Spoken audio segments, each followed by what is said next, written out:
Every year at QuakeCon there's a PC case mod competition judged by Modders Inc. Since it would be unfair for the Modders Inc. guys to compete in something they're judging, they have their own competition between themselves. This video is going to show one of the 4 PC cases that the Modders Inc. founders have modded. Check it out. Now we're with Vic. Vic, what did you use for last year's Bethesda contest?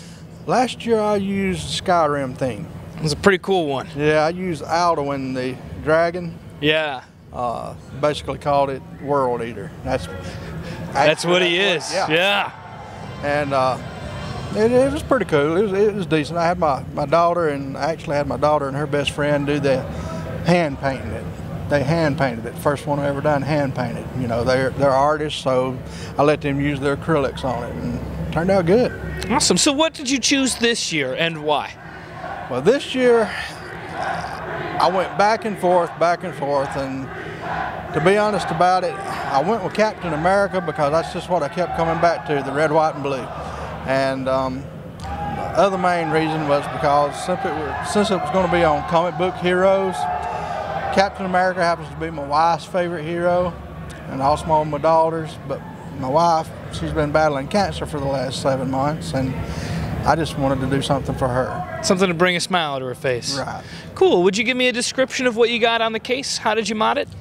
Well, basically I took the front panel off. I took the slots inside. There's like a little grate on the inside. I cut those out so the fans would have open air.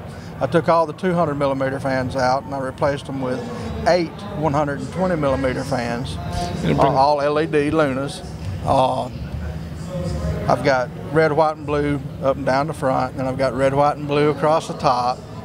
And of course, then you know, like I said, I took the screens out as well in the front, and I took those and cut the screen out, and so it'd have better airflow. I don't typically like the screens because they're just so fine, such a fine mesh. And after that, I decided, well, I was trying to figure out what to do, and I said, you know, I want some red, white, and blue in it, so I'm going to do the flag. I want the shield sort of resting on it. And so I'm not, this is my first time airbrushing. So, oh, yeah? Yeah, but I happen to have a friend that's a master at it. And he sat there and held my hand and told me basically what to do and how to do it. And of course, I didn't understand a lot of his, you know, thinking on it as we were doing it. I mean, he's like, you know, put this brown here and like do it like that. And I'm like, but I want red, white, and blue. I don't want brown. He said, trust me, you'll like it when you get through. Awesome. So and then, so I figured out what I was going to do. I was going to have a flag on it. I knew that was going to be there. I knew I wanted Captain America's star on the front of it, basically his uniform on him. I knew I wanted that. And then I got the idea, I said, you know, I think I want to take the shield and mount that on the flag somehow or another, make it look like it's, you know, resting on it, you know. So I figured out how to do that. It wasn't too hard to mount it. It was a little bit of a pain, but it was already lined off by the paint, so I got it in there. And so I said, well, you know, I don't want to leave the top just white, so I'm going to mod that too. I'm going to do something a little different up there. We had talked about adding, you know, something like models or some things, you know, kit mods and stuff to our cases. So I decided that I would, you know, add Captain America up top. And I got to thinking about it, and one of his, you know, best scenes was him on the motorcycle. And I happened to run across a 35th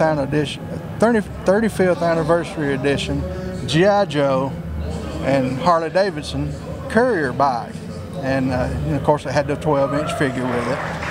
So I said, man, that's a perfect bike. It's an absolute match to what it had, you know. And the Courier's got the gun belt and all that I want to put on a Captain America. I said, you know, all I got to do is find a figure for him now. So I found one of those, and I attached them by just basically taking screws. I drilled out the feet and drilled a little hole up through the bottom where nobody can see it and all that. So if I ever want to sell it by itself, I can still do that, you know. And nobody will ever know. Yeah. So I just basically attached him with screws, and he's up there steady. Cool. And what was the most difficult part of making this mod kit? Was it learning how to airbrush? The airbrushing. Yeah, it sounded pretty tricky. That was it. I mean, figuring the direction I wanted to go, and then learning how to actually try to airbrush. That is very hard.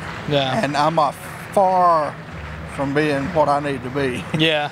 You know, I'm no master by any means, but it turned out fairly decent. It turns out amazing. I love it. And I appreciate it, and everybody seems to like it so far.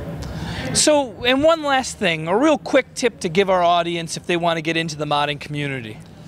Don't be afraid to mod your case, number one. Just all you've got to have is inspiration, determination, and imagination. Not necessarily in that order, but those three things. Those three things. And if you make a mistake, mod around it. Nice. All right, guys. Well, that's the competition. Thanks for watching. Don't forget to like, comment, and subscribe, and check out moddersinc.com.